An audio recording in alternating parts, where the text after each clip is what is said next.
ನಮಸ್ತೆ, ನಾನು Gayathri Satyashiva. Welcome back to Polali's kitchen. ಇವತ್ತಿನ ಅಡಿಗೆ ನಾನ್ ಮಾಡ್ತಿಲ್ಲ, ಬದಲಾಗಿ ನನ್ನ ಅಮ್ಮ ಬಂದಿದ್ದಾರೆ ಇವತ್ತು ಪೊಳಲೀಸ್ ಕಿಚನ್ಗೆ. ಅಮ್ಮ ಬನ್ನಿ. ನಮಸ್ತೆ, ನಾನು ಚಂದ್ರಾವತಿ. ನಾನು ಹಬ್ಬಗಳಿಗೆ ಬೇಕಾಗಿ ಸುಲಭವಾಗಿ ಮಾಡುವ ಒಂದು ಚಕ್ಕುಲಿಯನ್ನು ಮಾಡಿ ತೋರಿಸ್ತೇನೆ. ಬನ್ನಿ, ಯಾವ ರೀತಿ ಮಾಡೋದು ನೋಡೋಣ. ನಾನು ಚಕ್ಕುಲಿ ಮಾಡುವ 6 ಗ್ಲಾಸು ಅಕ್ಕಿ ಹುಡಿ ತೆಗೆದಿದ್ದೇನೆ. 2 ಗ್ಲಾಸು ಉದ್ದಿನಬೇಳೆ ತೆಗೆದಿದ್ದೇನೆ. ಈ ಗ್ಲಾಸಿನ ಹದದಲ್ಲಿ ತೆಗೆದದ್ದು. ಮತ್ತು 1 ತೆಂಗಿನಕಾಯಿಯ ಹೋಳು ಮಾಡಿ ಇಟ್ಟಿದ್ದೇನೆ. 2 ಸ್ಪೂನು ಜೀರಿಗೆ, ರುಚಿಗೆ ತಕ್ಕಷ್ಟು ಉಪ್ಪು. ಉದ್ದಿನಬೇಳೆಯನ್ನು ಒಂದು ಬಾಣಲೆಯಲ್ಲಿ ಹಾಕಿ ಅದನ್ನು ಹೊಂಬಣ್ಣ ಬರುವ ಹಾಗೆ ಮತ್ತು ಸಣ್ಣಕ್ಕೆ ಪರಿಮಳ ಬರುವ ಹಾಗೆ ಹುರಿಬೇಕು. ಉದ್ದಿನ ಬೇಳೆಯನ್ನು ಗ್ಯಾಸ್ ಮೇಲೆ ಇಟ್ಟು ನಿಧಾನ ಉರಿಯಲ್ಲಿ, ಅಮ್ಮ ಆಗ್ಲೇ ಹೇಳಿದ ಹಾಗೆ ಹೊಂಬಣ್ಣ ಬಂದು ಒಳ್ಳೆಯ ಪರಿಮಳ ಬರಬೇಕು, ಅಲ್ಲಿ ತನಕ ಹುರ್ಕೊಳ್ಬೇಕು. ಉದ್ದಿನ ಬೇಳೆಯನ್ನು ಹುರಿಯೋದಕ್ಕೆ ಮಾತ್ರ ಇಲ್ಲಿ ಸ್ವಲ್ಪ ಟೈಮ್ ಬೇಕಾಗೋದು. ಅದನ್ನು ಹಬ್ಬದ ಹಿಂದಿನ ದಿವಸ ಮಾಡಿ ಪುಡಿ ಮಾಡಿಟ್ರೆ ಬರೀ 10 ರಿಂದ 15 ನಿಮಿಷದಲ್ಲಿ ಈ ಚಕ್ಲಿಯನ್ನು ಮಾಡ್ಬೋದು. ಇವಾಗ ಉದ್ದಿನ ಬೇಳೆ ಹುರ್ಕೊಂಡಾಯಿತು. ಈ ರೀತಿ ಕೆಂಪಗೆ ಎಣ್ಣೆಯನ್ನು ಬಳಸದೆ ಹುರ್ಕೊಂಡು ತಣ್ಣಗಾದ ನಂತರ ಮಿಕ್ಸರ್ ಜಾರಿಗೆ ಹಾಕಿ ನುಣ್ಣಗೆ ಪೌಡರ್ ಆಗಿ ಪುಡಿ ಮಾಡಬೇಕು. ನೋಡಿ, ಒಂಚೂರು ತರಿ ತರಿ ಇರಬಾರ್ದು. ಹೀಗೆ ಪುಡಿ ಮಾಡಿಕೊಂಡು ಒಂದು ಪ್ಲೇಟಿಗೆ ವರ್ಗಾಯಿಸ್ಕೊಳ್ಳಿ.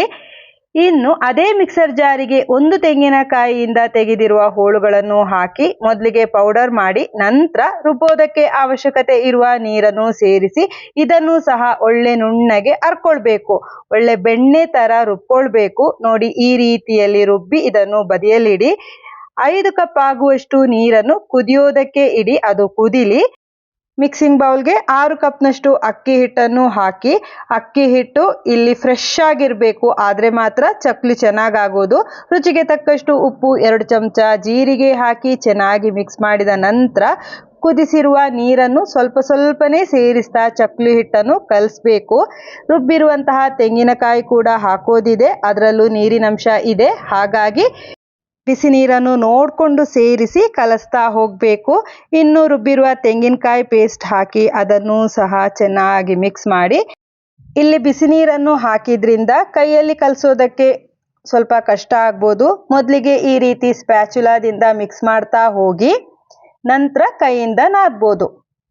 ಪುಡಿ ಮಾಡಿರುವ ಉದ್ದಿನ ಬೇಳೆಯನ್ನು ಹಾಕೊಂಡಾಯಿತು. ಅಷ್ಟು ಉದ್ದಿನ ಬೇಳೆಯ ಪೌಡರನ್ನು ಹಾಕ್ಕೊಂಡಿದ್ದೇನೆ. ಸ್ವಲ್ಪ ನೀರನ್ನು ಸೇರಿಸಿ ಸಾಫ್ಟ್ ಆಗಿರುವ ಚಪಾತಿ ಹಿಟ್ಟಿನ ಹದದಲ್ಲಿ ಚಕ್ಲಿ ಹಿಟ್ಟನ್ನು ತಯಾರಿಸಬೇಕು. ನೋಡಿ, ಅಮ್ಮ ತೋರಿಸ್ತಾ ಇದ್ದಾರೆ. ಈ ಹದದಲ್ಲಿ ತಯಾರಿಸ್ಕೊಂಡ್ರೆ ಸರಿಯಾಗತ್ತೆ.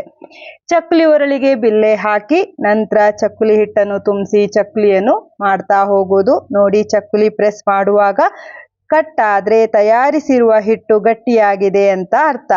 ಅದಿಲ್ದಿದ್ರೆ ಡ್ರೈ ಆದರೂ ಸಹ ಕಟ್ ಆಗ್ಬೋದು. ಆ ರೀತಿ ಆದರೆ ಸ್ವಲ್ಪ ನೀರು ಸೇರಿಸಿ ಕಲಸಿ ನಂತರ ಚಕ್ಕುಲಿಯನ್ನು ತಯಾರಿಸಿ. ಜಾಸ್ತಿ ಪ್ರೆಷರ್ ಹಾಕದೆ ಈ ರೀತಿಯಲ್ಲಿ ಪ್ರೆಸ್ ಮಾಡೋದಕ್ಕೆ ಬಂದರೆ ಕಲಸಿರುವ ಹಿಟ್ಟು ಕರೆಕ್ಟ್ ಆದ ಹದದಲ್ಲಿದೆ ಅಂತ ಹೇಳ್ಬೋದು. ಒಂದ್ಸಲ ಕರಿಯೋದಕ್ಕೆ ಬೇಕಾಗುವಷ್ಟು ಚಕ್ಕುಲಿಯನ್ನು ಒತ್ತಿ ಇಟ್ಟರೆ ಮುಂದೆ ಕರಿಯೋದಕ್ಕೆ ಸುಲಭ ಆಗತ್ತೆ. ಪ್ರತಿಯೊಂದು ಚಕ್ಕುಲಿಯ ಸೈಡನ್ನು ಪ್ರೆಸ್ ಮಾಡ್ಕೊಳ್ಳಿ. ಆಗ ಎಣ್ಣೆಯಲ್ಲಿ ಕರಿದಾಗ ಬಿಡೋದಿಲ್ಲ.